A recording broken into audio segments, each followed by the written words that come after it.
Thanks to join us. I am Captain Singh, Technical Head from Maritime Technology Cooperation Center Caribbean. Please give me a quick thumbs up if you can hear me loud and clear. Okay, thank you so much. You might find me sometimes looking on the side because I have the other screen not right in front of me. Sorry about it.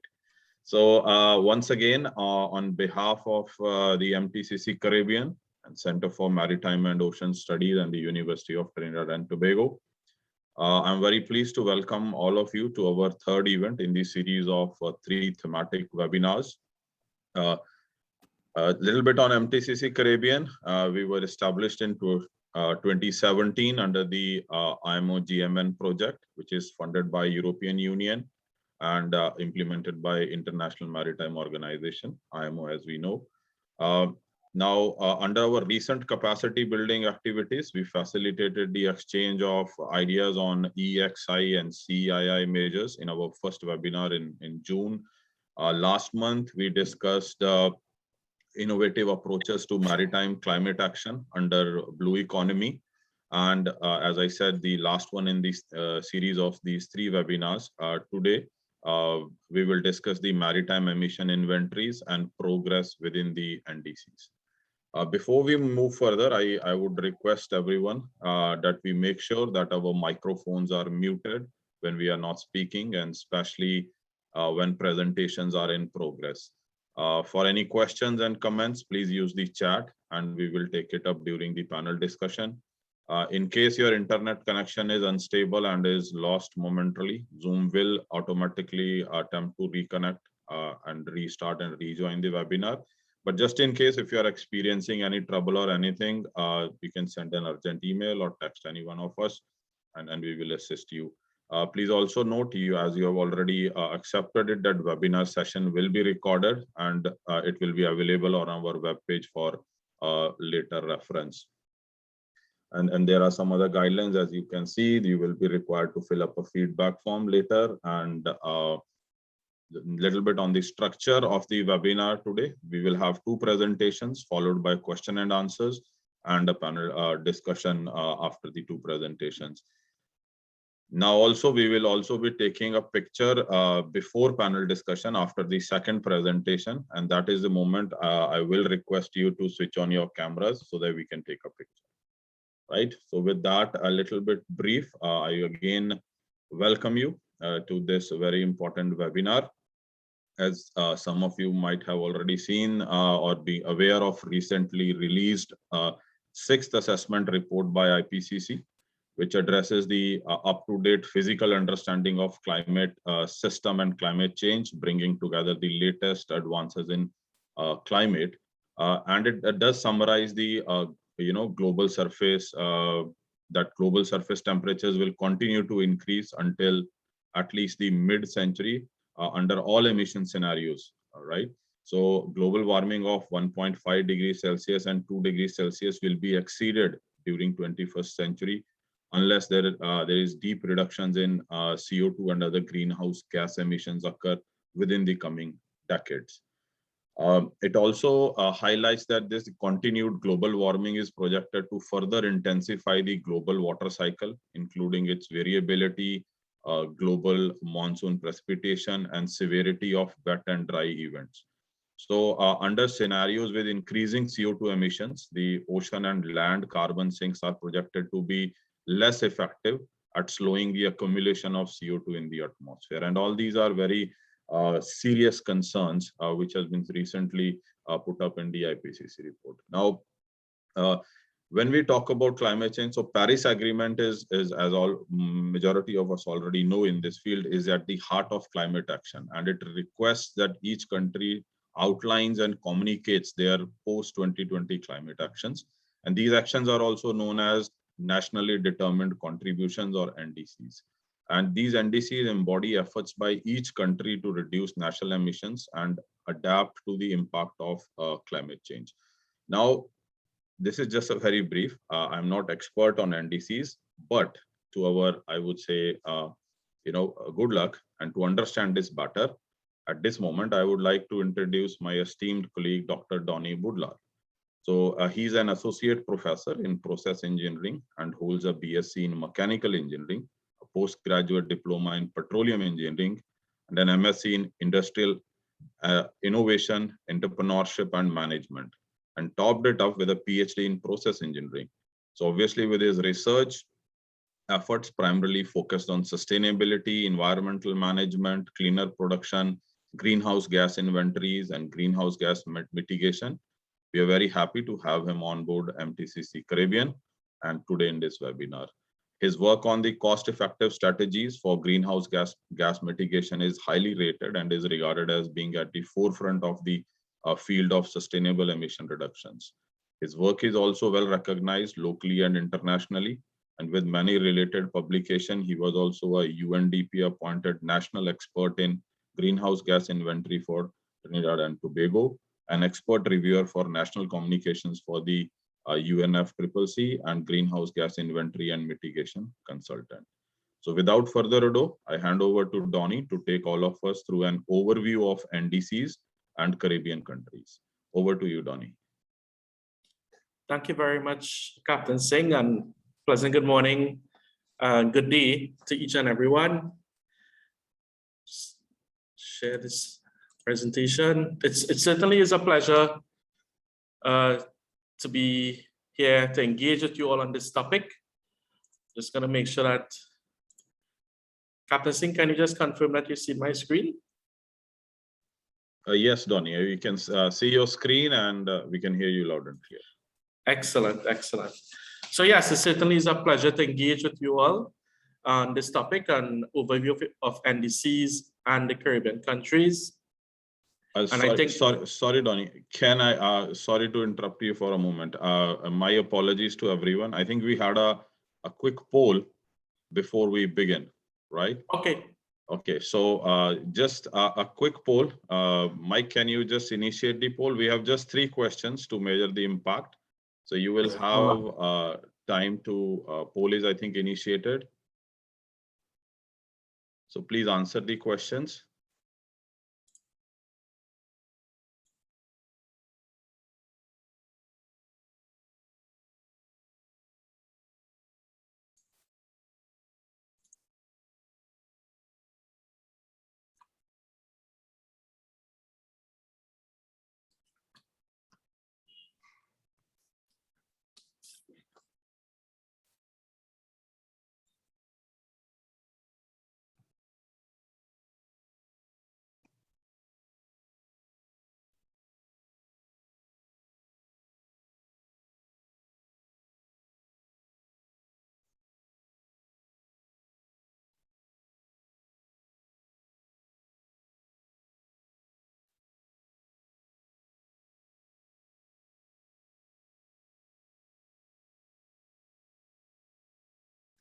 Okay, we have another, I would say, 20 seconds before we close the poll. I can see we have about 28 responses.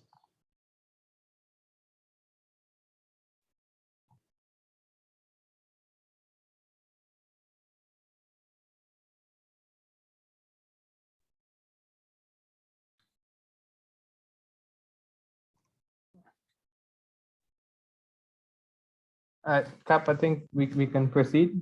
Okay, thank you. Thank you, Mike. I'll leave the poll running. Okay, thank you so much. Remain there's 9 that hasn't answered yet. Okay, thank you. Okay. Back to you, Donnie. Thank you so much. Apologies for interruption. Not a problem at all, Captain Singh. Actually, I'm very happy just to, I know the poll is still running, but to look a bit in terms of some of the preliminary results. And but as it relates to question 1, which is assessing the awareness of our participants in terms of their countries and the sea and transportation initiatives, I'm seeing that as of now, many are not aware, and hopefully at the end of my presentation, I'll build some awareness with respect to that, at least some platform that they can certainly build further upon. So once again, it's my pleasure to engage with you all on this topic. And Captain Singh, thank you very much for the introduction, and certainly for the preamble as it pertains to NDCs, National Determined Contributions. So this, my first couple of slides would be stuff that you all are very familiar with, and I'm sure can relate to. But I always like to start with the big picture to contextualize NDCs, and as it pertains to climate change and the Caribbean. I have some points listed there, and if I go from bottom up, we had some very powerful hurricanes in recent time in the Caribbean region, doing extensive damage to many of our islands. The Caribbean region, based on data, empirical evidence for the period 1990 to 2014, is seemingly about 6 times higher, 6 to 7 times higher in terms of for natural disasters to occur. And that's based on many different factors, location, and other vulnerabilities. And of course, these disasters not only affect us and our livelihoods, but of course, GDP and other related parameters. So this is something that we in the region have been dealing with as in the Caribbean in a more intense manner, so to speak. Many people seem to think that the climate change is driven to some extent by greenhouse gas emissions. And this slide just shows our CO2 emissions in the Caribbean. It's actually shown in the red line, Latin America and the Caribbean, compared to other areas globally. On your y-axis, you have your CO2 emissions in kiloton. So basically, I can read it in billion metric tons. For example, the world emissions as of now is around 35 billion metric tons, and has been steadily increasing. Our region, Latin America and the Caribbean, has been increasing relative to our absolute levels, but a gentle increase, and we still contribute for less than about 2.5 billion metric tons, which is a very small percentage of global emissions. So while we're very susceptible to the adverse effects of climate change, our emissions in the Caribbean region are relatively small, and that is what sometimes we refer to as the unfair trade, right? So we have some of the lowest emissions in the world in terms of absolute emissions. In many cases, we're less industrialized than other countries. We have less energy use per capita versus the world average. But the impact of climate change, as depicted in the first slide, seems to be more intense, more susceptible. And this really calls for action, and not only for a need for action in the region, but a need for our region to advocate action globally. So MTCC and other organizations have recognized this and are along that pathway for action to solve what is a global problem that we in the Caribbean, for different reasons, more vulnerable. So some of the things that have been done globally are depicted in this slide, driven by the UNFCCC, the United Nations Framework Convention on Climate Change. And it's all geared towards reducing GHG emissions. So this is a cycle that I've illustrated here, but it's all geared towards reducing GHG emissions. And of course, it starts with an inventory because, the old saying, what gets measured gets managed. So we need to know periodically what are the amount of GHG emissions we emit as countries. And we report that to the UNFCCC. And that is reported by many different international reporting documents, your National Inventory Report, your National Communications, and your Biennial Update Report.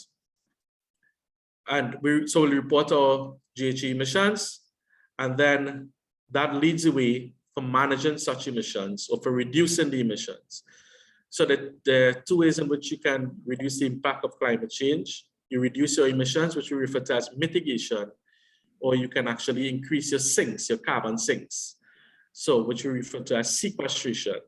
As it pertains to mitigation, once we have identified where our emissions are, we then assess our mitigation options. So we may look at different mitigation actions, different actions that can reduce such emissions across different sectors.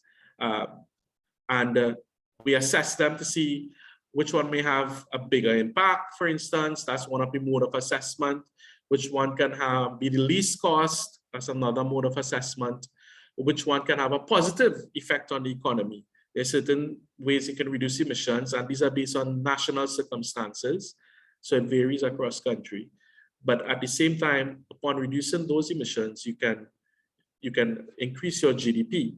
So once you do your mitigation assessment or your identification, then periodically you have to submit, and Captain Singh spoke about this, once you are signatory to the Paris Agreement, you submit what we call your national action plans in terms of how you plan to reduce your emissions, your goals, your targets, your reduction targets, and your NDC is an important component of your national action plan. So periodically, again, countries will have to submit their NDCs, which is basically your reduction, your GHG reduction targets. And we'll see more about NDCs and examples of NDCs in the Caribbean and how it's written. But it doesn't stop there. Of course, these are just plans, and plans must be operationalized. So then we actually translate those NDCs, those targets, into actual policies and then projects that brings about that reduction, or as I said, increase in sinks, sequestration, or a combination of both. And then now that will impact on your GHG inventory. So your next GHG inventory will show a reduction, or should show a reduction in emissions based on the operationalization and the implementation of these national action plans, right? So this is basically on a global scale, a framework, a very simple way of representing what is out there to bring about GHG mitigation in the region and globally, and all get towards climate change in particular. So Captain Singh mentioned this, and against this framework or backdrop, the Paris Agreement is a historic milestone in international climate policy. It's regarded by many as the world's first comprehensive agreement on climate change. In my opinion, it is the world's first comprehensive agreement on climate change. We still have a long way to go, but it certainly is a very, very big step. We had 195 signatories. It entered into force on November 2016. And as Captain Singh said, it covers the period post-2020. And all signatories are obliged to take some action with respect to GHG mitigation across all sectors, right? Or whatever sectors they would have determined. But it's not restrictive to any particular sector, right? So when I say sector, I speak about energy sector, which includes power generation and transport and others. I speak about industrial sectors, waste sector, and agriculture, forestry, land use.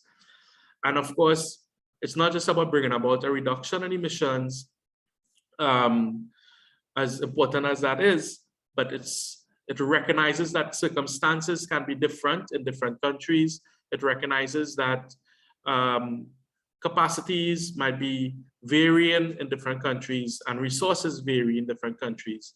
So it also inculcates that ability in the reporting for financial flows, technology frameworks, capacity building, geared towards supporting more developing countries like us in the Caribbean. So the Paris Agreement is a big step that brought about what we call the nationally determined contributions, and the NDCs, as Captain Singh mentioned, can be seen as a major vehicle for the implementation of this Paris Agreement. So in accordance with the slide that I showed previously, that framework where your national action plan was one of the things you would report, the NDC is one important component. And as I said, countries outlined their post-2020 climate action known as the nationally determined contributions.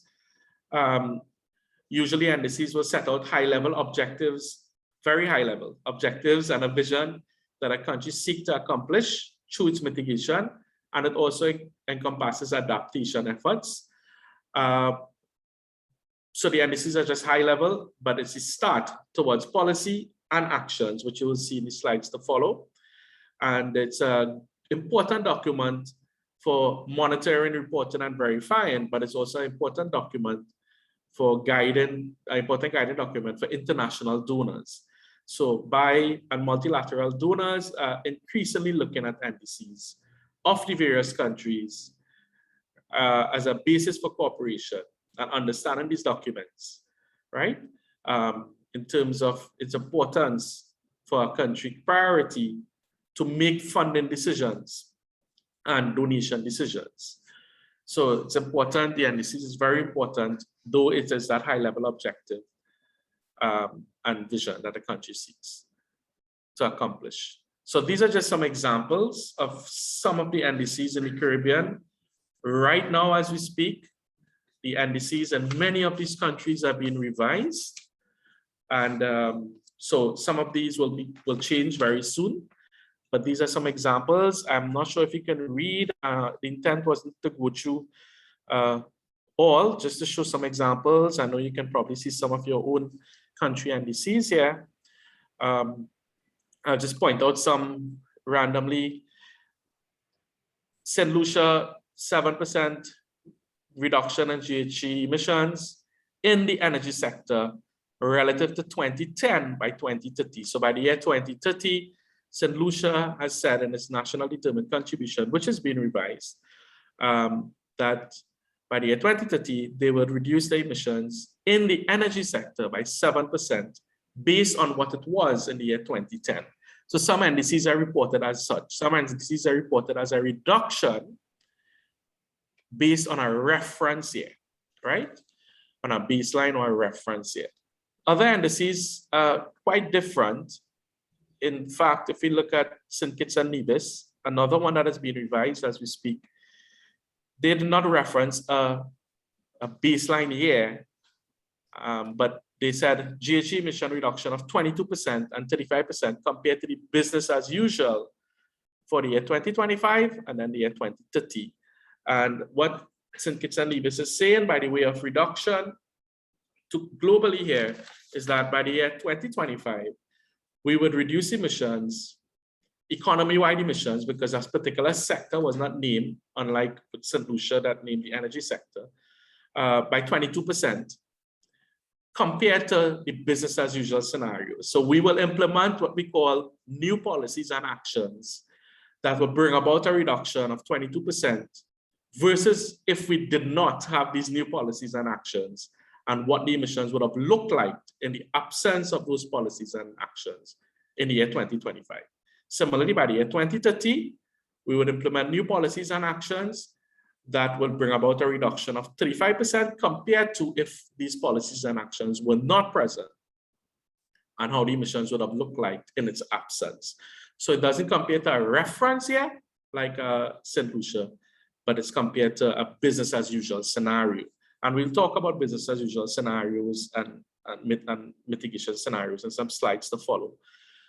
So these are some of the NDCs. Some are quite ambitious. Our region have very ambitious people, but a lot are being revised, and NDCs are revised periodically. So the NDC is this high-level target or objective, but in order for it to be operationalized, you have to transform it into actions that you would implement.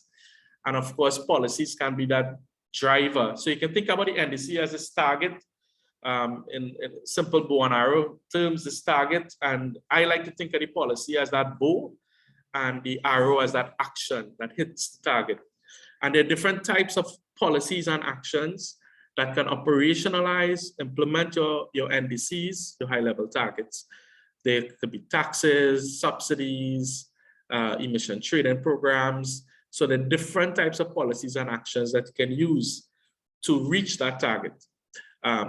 Different types of bows, if you may speak, and arrows, right, to reach the target. For example, a tax, and a country has to assess which one of these, based on their national circumstances, or which ones are more appropriate to their national circumstances. And that's why it's called NDCs, or nationally determined contributions.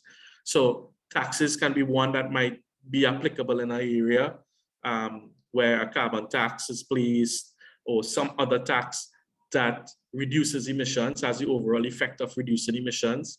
You can have subsidies to encourage less carbon intensive technologies, and therefore thereby bringing about a reduction in emissions, and then many different instruments, as I said, for policies and actions to operationalize your NDC. But the main point I want to take away here is that your NDCs is just that very high level target, and it should inform your policies and actions. And that should be done only after a proper assessment is done that takes into consideration your national circumstances. So I mentioned business as usual scenario, and some NDCs you saw in the previous slide, one previous slide, were written referencing this business as usual scenario. So this slide basically shows what I mean. The business as usual scenario is sometimes called the baseline scenario, and it's a reference case that represents the events or conditions most likely to occur, because these are all scenarios. No one can really predict the future with a great degree of certainty, but they can say what is likely to occur, what may occur, right? And the baseline one is the one that is most likely to occur in the absence of new policies or actions being assessed. So now, what is happening now, if you project into the future without any new policy or action, how your emissions will look like. And in the graph on your right, it's an example globally, but the brown, if I can call that dark brown, black, is actual emission trends globally up until the year, perhaps around 2012, this graph had. And then the projections for this graph seem to take place around 2012. So this graph probably was generated around that year. And they said, under the current policy scenario, that is no new actions, how would our emission look like? And they projected that into the future. So that would be your business as usual or your baseline. And under different policy scenarios, maybe more aggressive one in green than the one in blue, but under different policy and action scenarios, how would the emissions look like? And they can look at their models to say, based on these emission values, they can correlate and see what that means for temperature, global temperature. Countries will not do a detailed model as that goes down to temperature. Some may choose to, but certainly they will do models that look at your current, your business as usual emissions over projected time frame. In this case, the projected time frame was up to 2035, and your policies and actions. And they may do something similar to this, where you have more aggressive policy and actions being assessed. And that does not mean that you would pursue those, but different scenarios being assessed to inform which ones might be more suitable for you to reach your target, your NDC target. So the thing to consider is that all of these, like in blue and green, could be singular actions, or it could be a combination, amalgamation of actions. And you can assess them and the different software tools that you can use to do these assessments, and to come up with what is best for you in your national circumstance. So one might think now, which comes first, right? Chicken or egg? You have your targets, and now you're going to do an assessment to see how to reach those targets. Shouldn't this assessment be done before even coming up with your targets? And you're quite right if you're thinking like that. And that is the basis for some of the revisions that are happening right now with NDCs, where comprehensive mitigation assessments are now being done so that the targets that are committed or communicated already has an action plan of how to get there, for taking into consideration your national circumstances. So I didn't read the policy scenario, but I think I would have expressed it. It's really when you have your new policies and actions, the presence of your new policy and actions being assessed. So NDC is this high-level target and must transform into actions, and policy is one way of getting there. And this is just an example of some actions. It's still not at the granular level because they can be broken down into even more granular level. But these are just some actions for Trinidad and Tobago. Our NDCs in Trinidad and Tobago, rather, it spoke to reductions in power generation, transport, and we have certain, Trinidad and Tobago has certain actions that they're pursuing right now that will bring about, or they hope to bring about, these reductions, right? So I'm not going to read the actions, but just to give you an idea that we're moving from the high level target down to your action levels. And even these actions are more granular project level. And transport is an important sector across all the countries in the region. And transport has that opportunity for mitigation. And when we talk transport, there's domestic transport, and that can be road, off-road, marine, aviation, but domestic. And those things are accounted for in your national GHG inventory report and your NDCs and these things, your domestic emissions with respect to transport. But as we all know in this forum, transport goes beyond just domestic emissions. So we also have your international, and this is why the IMO and the sister ICAO is important in bringing about mitigations forward as with respect to international. So I'm almost to the end, cognizant of time. The aggregate effect of NDCs is shown in this graph, at least an illustration. When it's taken together, the intent is to see if collectively if we can meet our long-term Paris Agreement goal, or that what we call that temperature goal that we need to meet in order to still live life comfortably or relatively comfortably. And what we're seeing thus far is that based on the NDCs submitted, thus far, the mitigation contributions are not yet sufficient. So globally, we need to do more. And I spoke in the beginning about the Caribbean region, among some others, but the Caribbean region being more vulnerable to the effects of climate change.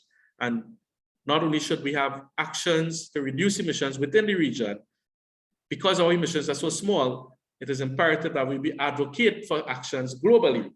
And so far, based on these models, the contributions are not yet sufficient, right? So that's why these things are done every 5 years and things like that. So what's next? Moving forward, the NDCs at the country level. So you have revisions of NDCs taking place right now for the reasons I would have outlined.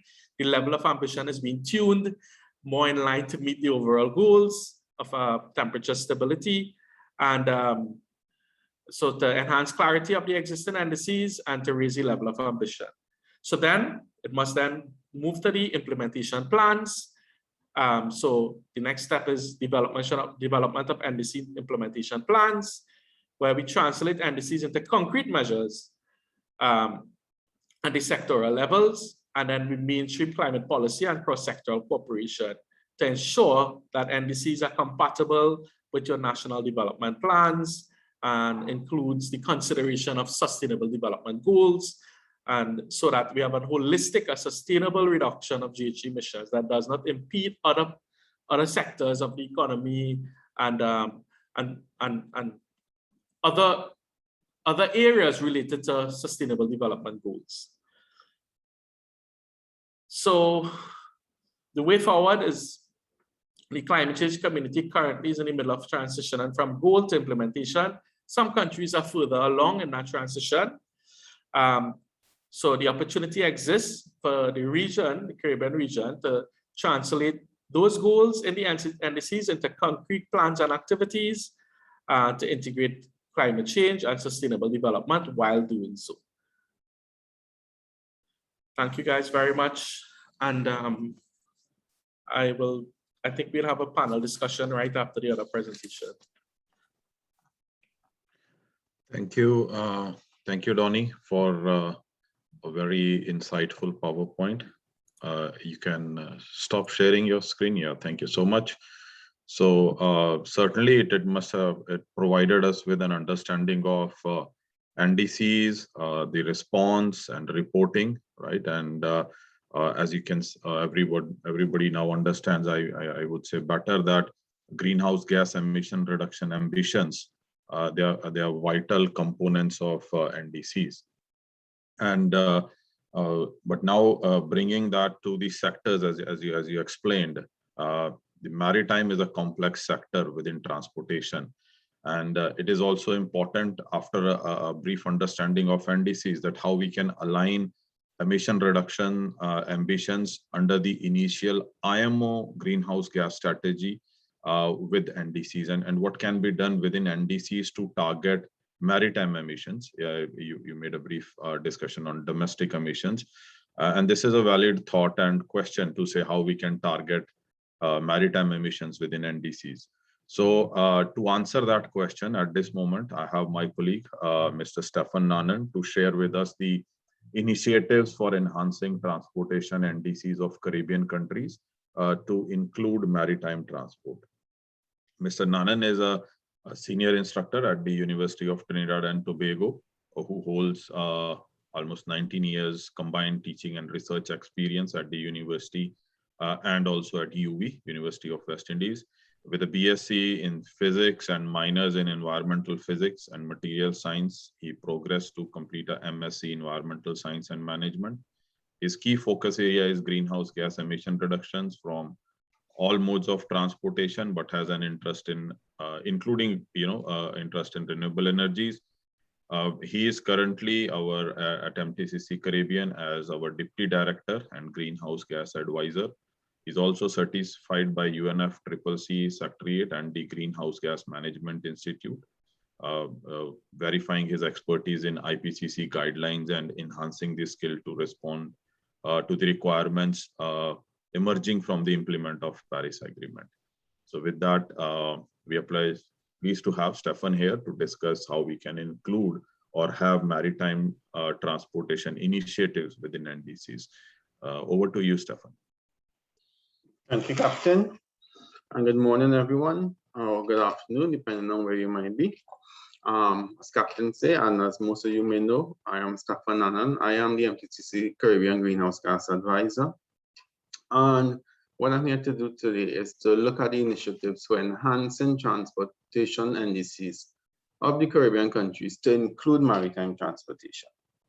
So as most of us will be aware, to meet the temperature and the CO2 emission reduction targets, including the 2050 target of the initial IMO GHG strategy to reduce total annual GHG emissions of the sector by at least 50%, deep decarbonization of maritime operations are required. So what I'll do today is I'll pick up from where we left off in the previous NDC workshop. So we had an extensive one in November 2020.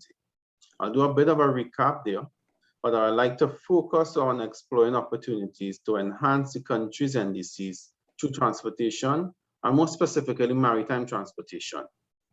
In the previous workshop, we did focus a lot on the ship side and domestic shipping.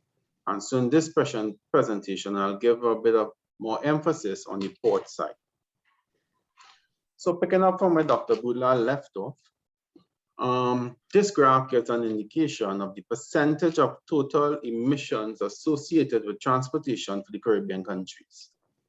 This data was sourced from the emissions database for global atmospheric research fossil CO2 booklet 2020, and the data is for 2019. So transportation CO2 percentage as a total of the total CO2 emissions estimated for Caribbean countries range from as low as 4.4% for Cuba to 40.35% in Haiti. And these figures should surely justify transportation as a priority sector for many of these countries, including Belize, Dominica, St. Lucia, St. Vincent, and the Grenadines, and Grenada.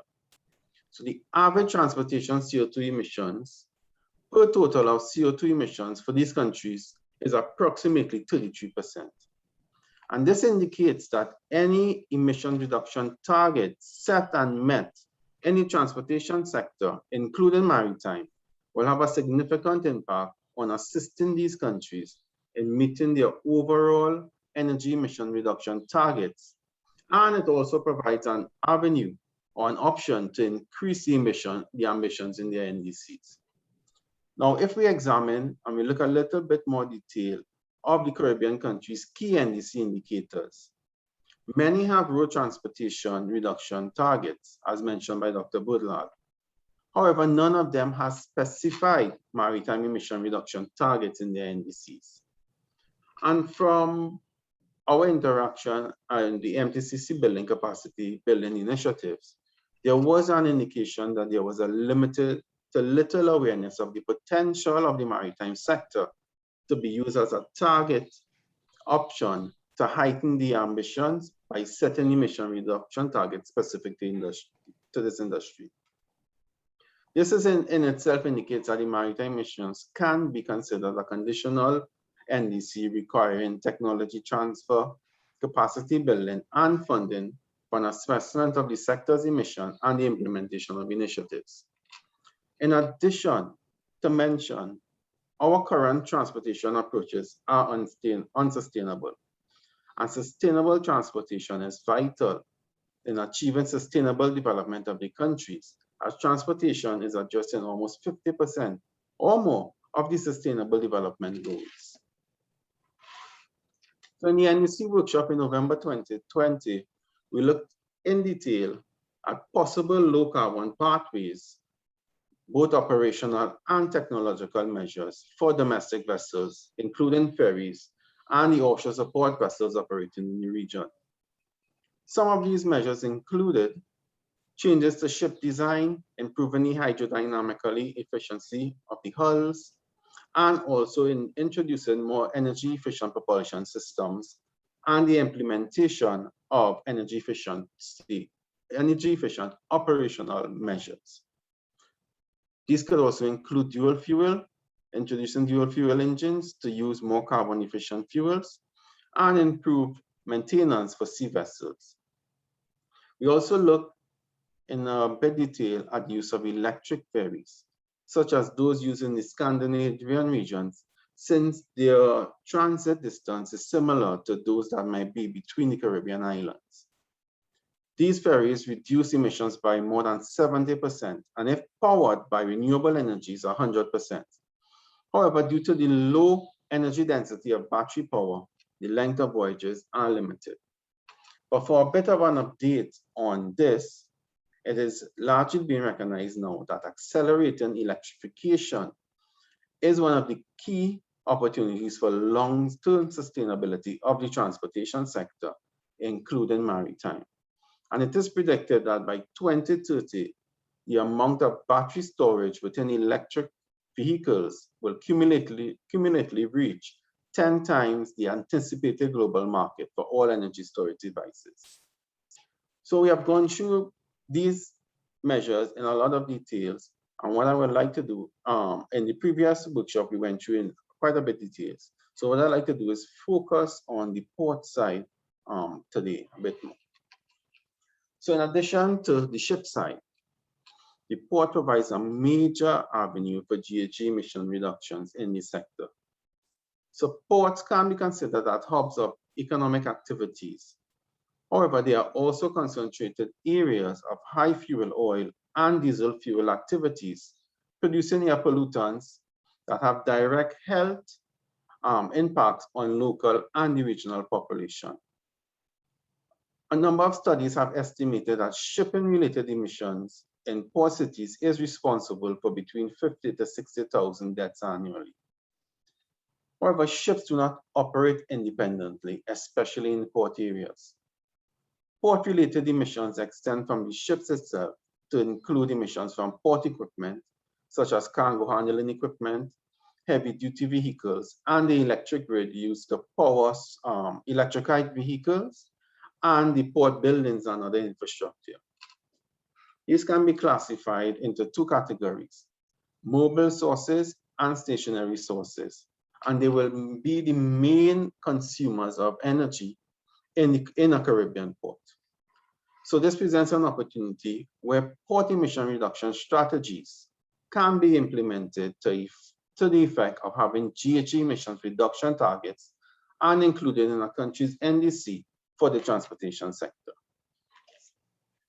So a bit on where we start with this, right? Port emissions inventory is a very important tool, right? Because you basically cannot control what you cannot measure. So before developing an emissions reduction strategy, it is recommended that an emissions inventory be conducted. And such an inventory is the basic building block of a port emissions assessment. Without a baseline emissions inventory, it will be very difficult to determine where the best focus or effort to reduce emissions should be placed. Also, subsequent annual inventories will make it possible to monitor the effectiveness of any emission reduction strategy that has been implemented. So the most important factor, though, that makes this inventory successful is the availability of data. And an inventory will also identify data gaps and allow for measures to be introduced to fill those gaps, ensuring that the quality of subsequent inventories are improved. So, as I mentioned, data to be collected is the single most important element of the inventory. But apart from constituting the inventory, they are also important in determining and monitoring the emissions. It also gives an indication of where improvements can be made. For example, the data required for ships in port include vessel parameter data, such as machinery on board, engines on board, the main and auxiliary, types of engines, engine power, manufacturer, the year of build, the propulsion power, fuel used, and similar information for the boilers on board. The activity data of the ships include the time spent and the distance in different modes while in port, and these modes could be transit, maneuvering, or hoteling. So from the machinery data, inferences can be made to identify the energy efficiency of the vessels calling, and incentives can be introduced for operators to use newer or more efficient vessels to call at the port. From the activity data, inferences can be made to determine if the anchorage time or the cargo discharging time of the vessel or the total turnaround time while in port is too long, and operational measures to reduce the hoteling time can be introduced, or more efficient operations or machinery for cargo handling can be introduced. So port operations to improve the turnaround time will ultimately lead to a reduction in fuel consumed and hence emissions consumed. Similarly, for cargo handling equipment, the emission source data, this element details characteristics of each of the emission sources, including the size or the rating of the engine or the power plant, the power, the type of fuel consumed, the engine technology information, whether they be 2-stroke or 4-stroke or turbocharged, the equipment model year, engine model year, the manufacturer and the models, and any emission controls technology that may be employed. The activity data for this element details activity in terms of hours of operations, distances traveled, distance traveled by different operating modes, and the number of calls or the number of lifts, etc. The operational data for this element entails how engines loads or the fuel consumption change by different modes of operation. A very similar approach is done for the on-road heavy-duty vehicles that move cargo from the port.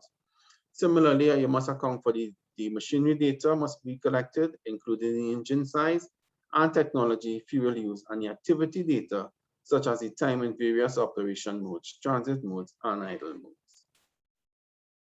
For the stationary sources, such as the emissions associated with the electrical energy consumption by the port infrastructure, is a bit simpler, as the emissions are generated at the power generation station, and the emissions is the direct product of the emission factors and the electrical energy consumed. So simple changes at a port, such as using more energy efficient lighting for the buildings and the perimeters, will contribute to port reduction emissions. So on completion of such an inventory, The port can identify the major energy consumers and implement measures, whether it be operational measures, to improve the activity required for the same work or to retrofit equipment to become more energy efficient at reducing the emissions at the port. In addition to operational measures, ports can take the administrative approach. For example, the Port of Los Angeles, which is leading the way internationally to reduce air emissions, has introduced a number of programs in addition to carrying out emissions inventories annually since 2005. They publish air quality report cards since 2009, showing the progress made by the port. So they have implemented a clean air action plan, which calls for the port to reduce GHG emissions 40% below 1990 levels by 2030 and 80% below 1990 levels by 2050. And this plan was implemented in 2006. To assist in these efforts, the port has implemented a clean truck program where trucks must meet environmental requirements before being allowed to operate at the port. All trucks entering the marine terminals must go on the port dredged truck registry, and they must maintain accurate truck data in this registry. The Port of Los Angeles Voluntary Ship Index program has been developed also to reward vessels operating for reducing emissions from their ocean-going vessels and going beyond compliance by bringing their newest and cleaning vessels to the port. Demonstrating technologies on board their vessels. It also encourages the use of cleaner technology and practices in advance of regulations. The port also has a vessel speed reduction program to encourage ships to reduce their speed when entering or departing the port. And similar measures has been implemented in approximately 28 of the 100 largest international ports. And this could take the form of reduction of port fees for ships that are considered environmentally friendly and usually based on an index such as the Environmental Ship Index related to the ship characteristics. The authority, the Panama Canal Authority, also has a scheme that provides priority slot allocation to greener ships. So these are just give a mention of some of the administrative approach that could be taken by a port.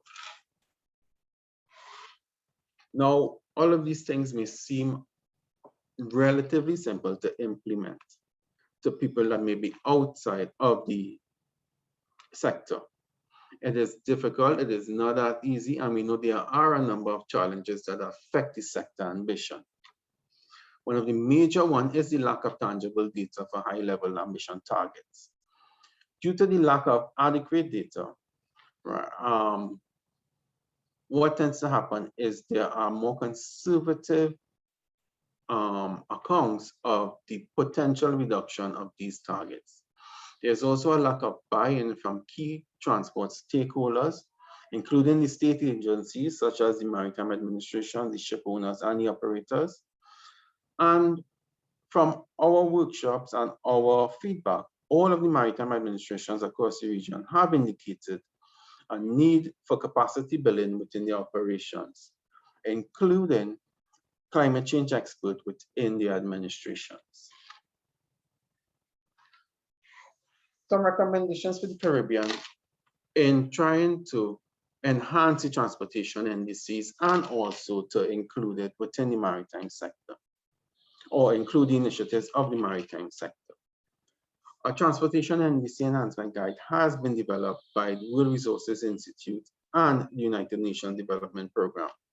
It aims to help countries incorporate ambitious, relevant, and tangible transportation solutions into enhanced NDCs for communication to UNFCCC. The guideline outlines 6 steps to enhance transportation in NDCs, and these can be applicable to maritime sector initiatives. Step 1 is to establish a clear and inclusive process for NDC enhancement. And this one is a bit broader, but transportation is also inclusive of it. It gives consideration to ways to integrate the climate and transportation planning process to better align NDCs, and in doing so, potential options with broader national transport plans. The consultation process should involve stakeholders such as transportation sector planning authorities, energy planning authorities, and finance authorities, as well as authorities representing other sectors with which transport interacts in critical ways. Step 2, taking stock of the progress up to date. This deals with countries may wish to consider transport-related projections, for example, the demand for energy, fuel source, and emissions, as well as existing transport policies and their implementation status, and also take stock of progress on their transport-related development objectives, as well as the ability and flow of finance for transport. Step 3, key long-term considerations for transportation, including the transition needed to achieve the goals of the Paris Agreement and the relationship between transport and the Sustainable Development Goals. At the national level, this is also the appropriate stage for countries to review the treatment of transport in their long-term strategies and national term development plans, if applicable. Step 4, identifying options for enhancement. This will ensure that the NDCs align with transition needs in the transportation sector to achieve their Paris temperature goals. The NDC maximizes synergies and reduce potential conflicts with the transport sector and development objectives, including climate resilience. And Dr. Boodlal did mention this in his presentation. Step 5, aggregate, integrate, and redefine. This involves analyzing and prioritizing the transportation enhancement options of the basic selected or on a basic selected criteria, such as GHG reduction potential, the feasibility, the benefits, and the cost. And in step 6 deals with considering various approaches to reflect identified transport options in an enhanced NDCs.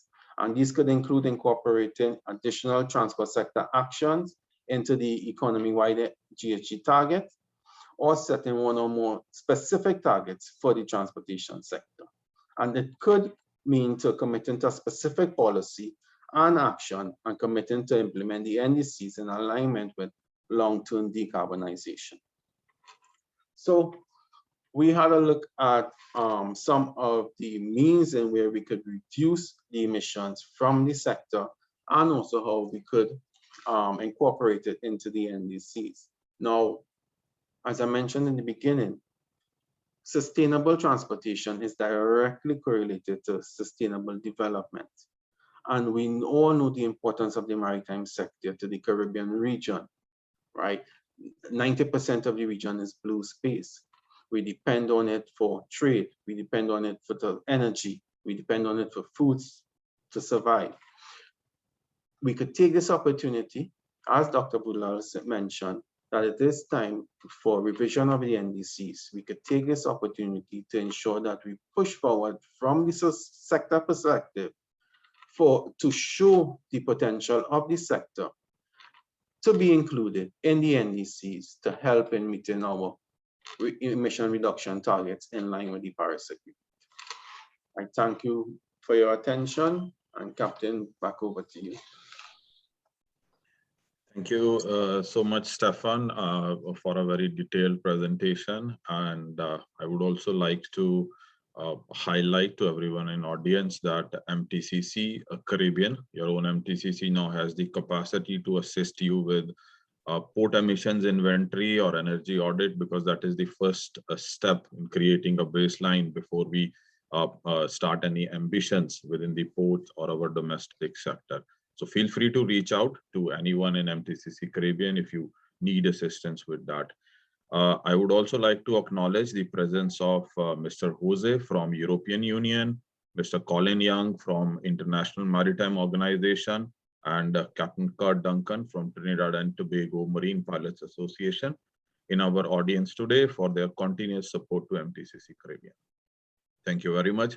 And finally, at this moment, please switch on your camera, put on your smiles, and feel proud that we are part of climate action one way or another.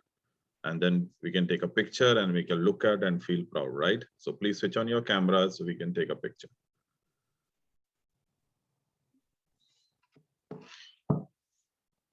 Michael, you will do the needful, right? Let us know once you're done. Yes, of course. I just given them a little 20 seconds again for anyone. Yeah, okay, sure. So as cameras are coming on, I know we are slightly over time, but it is not every day that we get together to discuss matters of this importance, right? So as soon as picture is done, we will jump directly into panel discussion. In panel, we will have both the speakers, Dr. Donnie Boodlal, Mr. Stephan Nanan, and also Ms. Vivian, our director and head for MTCC Caribbean. And we will take the questions. If you have any, you can raise your hand and we'll unmute you and you can ask a question if you have, or you can use the chat function. I already see there are some questions in the chat. Right. Great. Everyone just smile and say MTCC. Great. Thank you. Okay, thank you so much. You're done, Michael? Yeah. Okay, great. Thank you. So thank you again. So we can jump directly into discussions. I see there was a question in chat which has been answered. There is another question. Okay, this is from one of the panel members, I would say. So this is, I would say, to audience, do you think shipping lines are ready or willing to partner with ports in Trinidad and Tobago to reduce shipping emissions? We have in audience Captain Badalu also with extensive experience, and I see a response. The limitation or challenge is the old tonnage within the region, because we know that average age of a vessel trading in Caribbean region is about 11.6 or 12 years.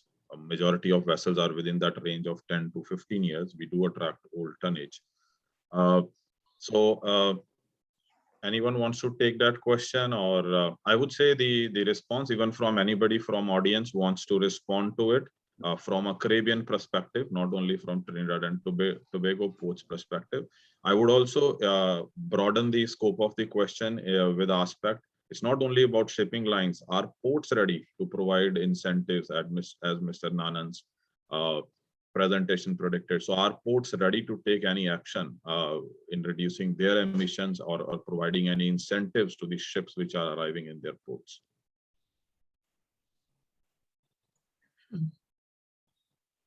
If I may. Yeah, sure. At the last webinar, we were lucky to have the president of Tobago join us. And he did identify that so that any one port in the region is not disadvantaged by their introduction and their investment into green technology, because it's an expensive investment, that it should be something that is being pushed from the regional front. But what I was asking, I mean, as Stefan highlighted the case study from Los Angeles, I believe that was a port where they would have partnered with the shipping lines. Not so, Captain, and as a result of that, the shipping lines enjoyed reductions, and it was co-financed between certain lines and the port. So I'm just wondering if there's an opportunity to explore similar patterns, if not necessarily from the lines that are typically older. We do have some new tonnage that trade, and we have the cruise ships that are willing to reduce their carbon footprint.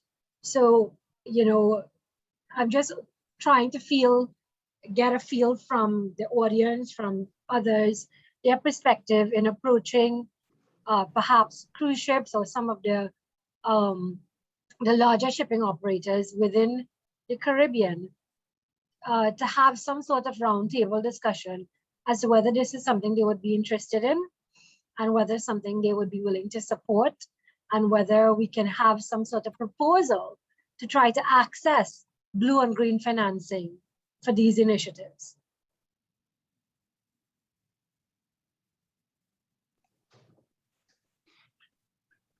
I'm not seeing any hands raised as yet, but certainly it's a great idea, and I would say from that perspective, it is important, and the concept. I mean, there are many synergies in what has been discussed today, because when we're looking at funding and capacity are the two main issues which needs to be answered, because we can have an ambition, but to reach that ambition, like I would just recently concluded Olympics. I mean, if anybody can aim to run a 100-meter race, but if you have to do it in within some record time, or what you need to achieve, if you have a target, you need to prepare for it, invest in it. And similarly, we need investments, both financially and capacity building. So, and one way of doing that is either seed funding or doing pilot projects or learning from as we scale up. And it is a great opportunity for us as a region, because we can certainly target ships, we can target ports. For example, a ship or 3 or 4 ships regularly between 2 Caribbean ports visiting, or so arrange for an alternative means of fuel or energy supply, and look into what kind of emission reductions do they offer. So these are all great ideas. I see there's a hand raised, and I would welcome Mr. Ricardo to respond, please. Hi, good morning. Just to support what you just said, yes, that I think that would be an excellent idea. One of the primary constraining factors in terms of the region and responding to the challenge that is climate change is actually access to international finance to do the things that we planned. So any initiative that is moving towards that direction would be a positive move, I would think. Embedded within the Paris Agreement, and countries are required now, certainly for the upcoming COP, to have submitted updated NDCs. And embedded within the agreement, the Paris Agreement, is a commitment for enhanced, how do the phrase now, enhanced ambition. So even as the schedule that was projected in the first by the first presenter, I can't recall his name, Mr. Boodlal, yeah. Even those were abstracted from the first set of NDCs that were submitted. It's reasonable to expect that the new set, expected certainly before the end of this year, would have a higher level of ambition from all territories. And there will be the increasing move and push towards countries being able to do integrate port assessments and GHG management within the shipping sector in the very near future. As I was listening, I had the thought to suggest to certainly MTCC that perhaps what you can do, which would be useful certainly for me, out of my own interest, and probably for others, is perhaps put together some sort of a training course that looks specifically at port assessment. I mean, like a practical thing with the numbers, even though they might be fictitious. So you go through it in a real practical sense, such that even if we were to ask you for support in terms of doing an inventory, let's say for the Barbados port, that's where I'm from, we will have some feel and appreciation in terms of interacting with you and developing the capacity to sustain such a thing. But the key thing now, I would think, is for us as a region to have a full understanding of a full suite of assessments across the region. Just a suggestion there. Thanks. Thank you so much, Mr. Ward, and we appreciate the feedback, and I think surely, and feel free to reach out. This is for everyone. You can reach out us at MTCC Caribbean anytime. If wherever we can assist, we will be happy to assist. And I completely agree that yes, the stage. I mean, the stage has to move to the next part of the play, which I prefer to call action. I mean, there has been a lot of discussions, planning, proposals, but now we need that action, and action certainly needs support in both capacity and finance. There is another question in chat. If you want to take this up, Donnie. I also see Captain Boodlal's hand is up. Oh, sorry, I missed that. What did it mean? Let Professor Donnie go first, and then I'll see what I wanted to say. Okay, thank you, Captain Boodlal. Donnie, you taking the question? Yes, thanks, moderator. So Alisa is asking, in the process of mitigation assessment, it was said that some actions have positive effect on the economy and increases GDP. Are there any instances where increasing GDP and choosing cost-effective methods supersede the priority to reduce emissions? Yeah, that's a wonderful question, Alisa. So the reductions in GHG emissions from the countries that I've worked with are being done from a sustainable viewpoint. So all the pillars of sustainability are incorporated and considered, and then that is assessed against, in some cases, the models are built so extensively that it's assessed against the SDGs, the UN SDGs, so that while there may be, in many instances, because of the economic times that we're in, there may be an inclination to consider economy and GDP growth over other pillars of sustainability. It's not really done with that in mind. What we're seeing in countries in the region, I've worked with St. Lucia mitigation assessment, Bahamas mitigation assessment, Antigua and Barbuda mitigation assessment, and I'm presently expected to work with St. Kitts and Nevis. So what we're seeing is something where the true drive of sustainable reduction in GHG emissions are being incorporated into their assessment and targets. That true drive of sustainable reduction, meaning it's about reduction in emissions while looking also at the economy, but not bias in a biased format for the economy. So they're first looking at the low-hanging fruits. What are some of the options available that can bring about a reduction in emissions and yet still perhaps bring about an increase in GDP or a small impact on GDP. And then the next thing is these actions, once reported in a transparent manner, which is the whole objective of the UNFCCC reported, donor agencies, as I mentioned, looked at it. And if there's a large investment needed for particular actions or large amount of capacity and financial and capacity support, then based on your transparent reporting, you attract funding from donor agencies to help tip the scale where needed. I'm not sure if I would have done justice, Alisa, but great question.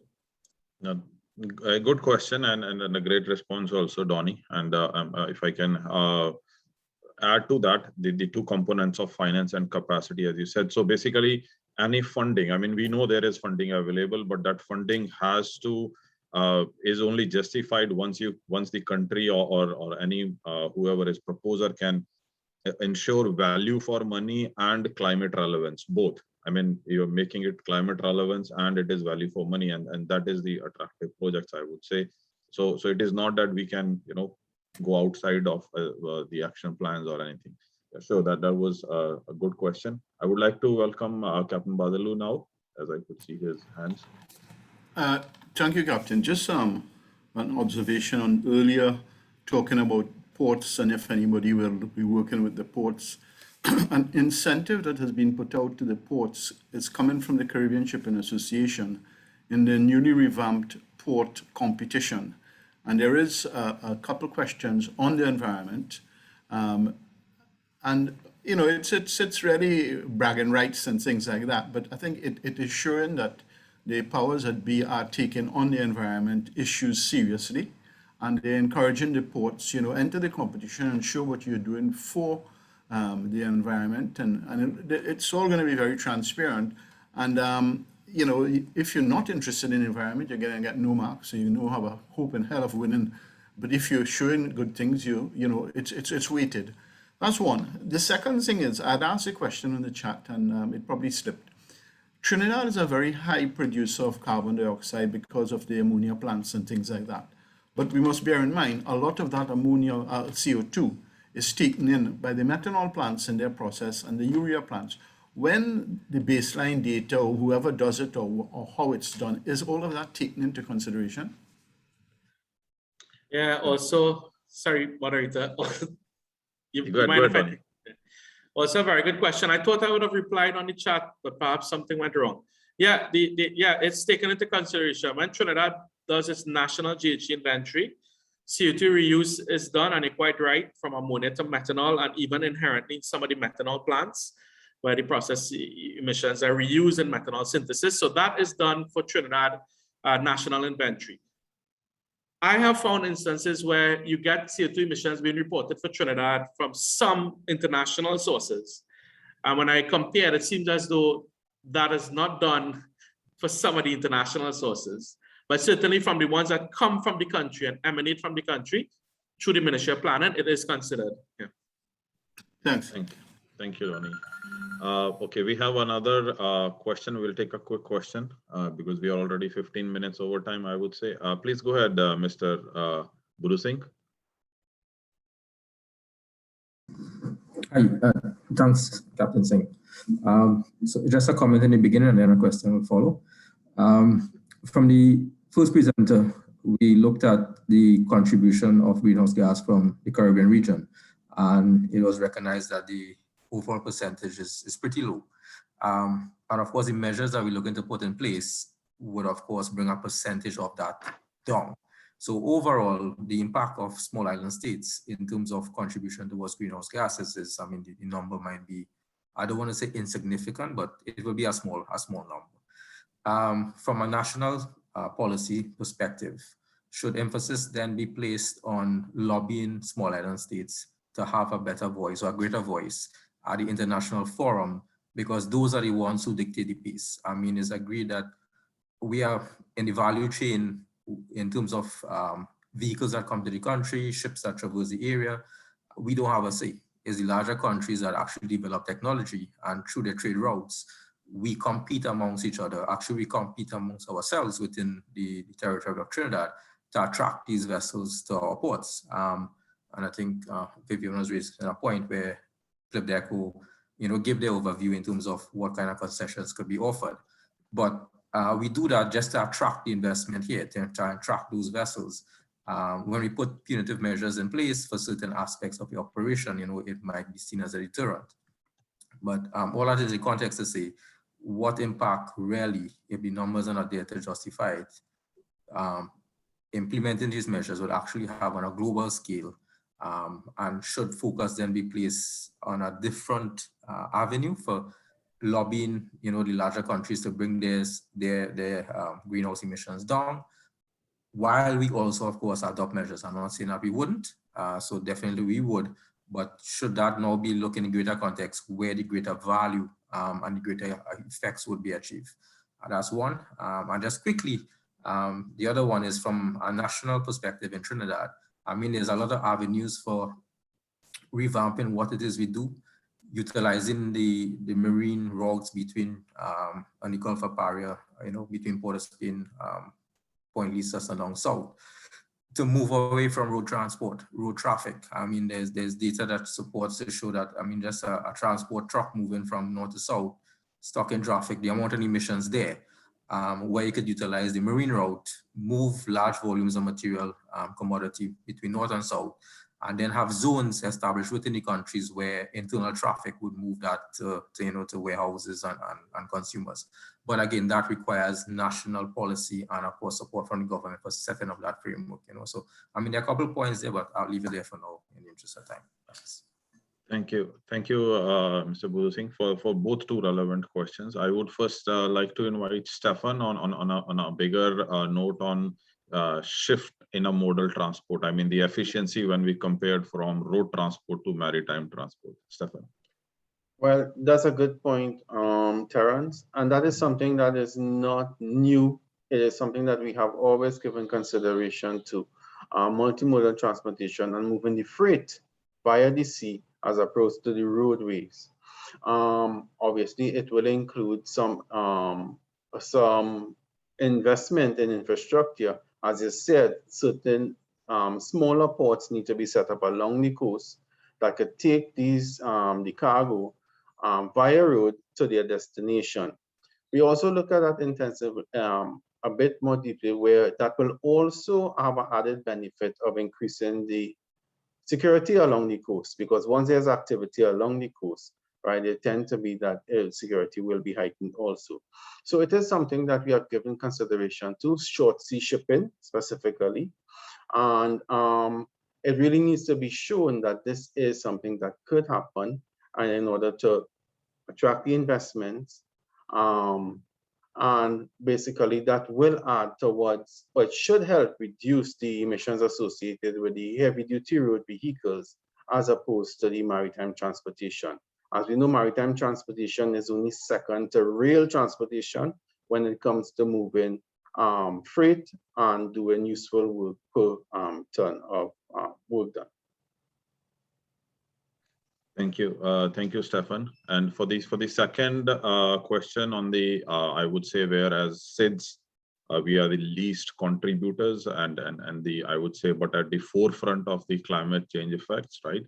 But the considerations or impacts, I would say, social and economic impacts of these emission reduction strategies on, including the cost of living within the SIDS, whether that is taken into consideration. And I think that point is well noted at various international forums to give special considerations to SIDS and see how we proceed. And this will be, especially from maritime perspective, I'm aware that this is high on the agenda, and it will be again discussed in the second or third week of September when the Greenhouse Gas Working Group meets under MEPC at IMO. Anyone of the panel members wants to add anything to it? So I would just add to that also, and apart from being voiced at the what the Annex 1 countries, right? Support also is supposed to come from these countries, and it's a matter of showing where you require the support, right? And not just asking for the support. And that's why it is also important to introduce these initiatives or try to get them captured within the NDCs, where for conditional NDCs, we could have the support from the developed countries. Yeah, Donnie, go ahead, please. Just add very quickly, because it's right that though the effects are great, our emissions are small. But in the climate change, in the global climate change negotiations, small island developing states have, there's a body form called the Alliance of Small Island Developing States. So as a group, we are now having a more progressive and ambitious voice in climate change negotiations globally, because we recognize that bigger reductions can happen elsewhere that would be more impactful. Yeah, thank you, Donnie, for that. And I think also means I would say that this is the right time going from this discussions. I think it's the right time for an ambition which we had set up as MTCC Caribbean, the Regional Industry Alliance. I think now is the time when we can bring up the shipping lines, the ports, and other stakeholders within the industry to bring and form a regional industry alliance to target these issues. I think it's the right time, and we will start working on it as MTCC. At this moment, I would also like that Michael to bring up the post-webinar poll, if you can activate that just for our own records, right? And I would like to, I would like all of you to please answer this one. This is for our own performance indicators. So I welcome you to please answer this.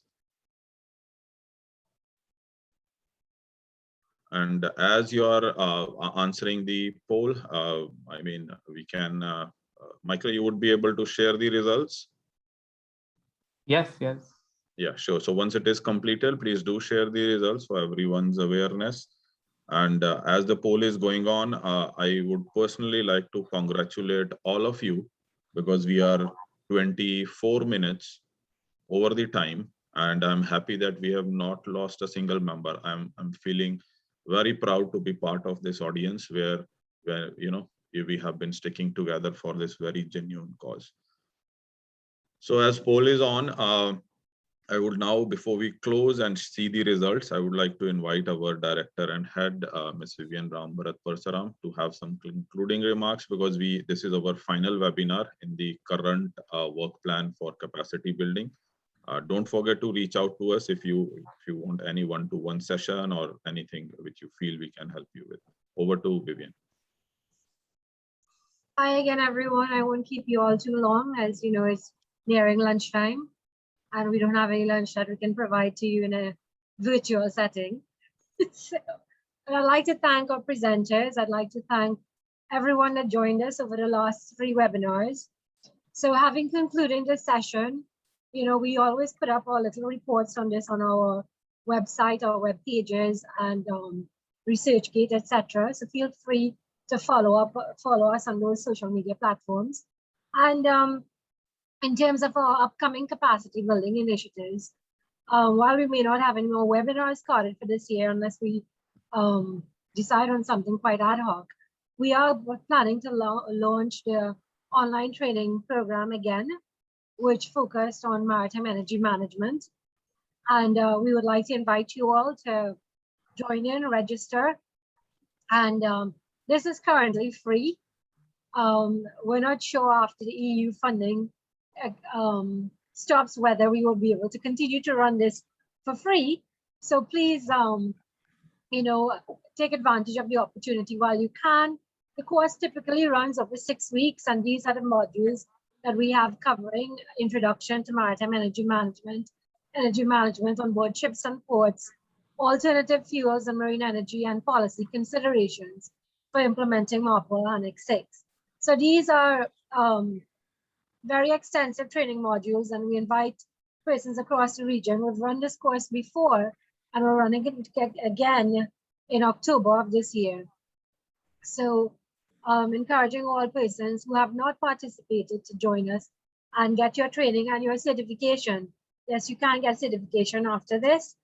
And I'd like to once again thank all of you and, hand over again to Captain to draw this webinar to a close. Thank you, Vivian, and thank you, everyone. Mike, you can share the results quickly so we can. Want the results of the final one or the first one? Just quickly, first one, so we can see and everyone acknowledges, they can see. This is something which personally I also feel we all come across many polls on LinkedIn, social media, but we never get to see the results. So I don't want where we end up in a similar situation where we vote, but we don't see the results. So you can share the first one. Yeah. You're sharing. Yeah. So you're sharing. So we see that, majority is 1, 2, 3, the higher percentages are within 1, 2, 3, which is not aware to, we would say, satisfactory, some awareness, right? So you can share the last one.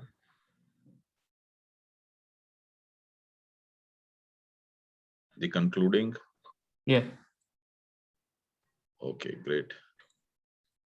I'm not able to see. Yeah, okay, great. So here, so we have, and I'm happy to see that everyone found this webinar useful. So I won't take any further time. Thank you so much, and please stay in touch with us. You have our social media handles. You can email us, contact any one of us on WhatsApp as you find comfortable or suitable, convenient, right? Thank you so much. Stay safe and see you again. Take care. Bye-bye.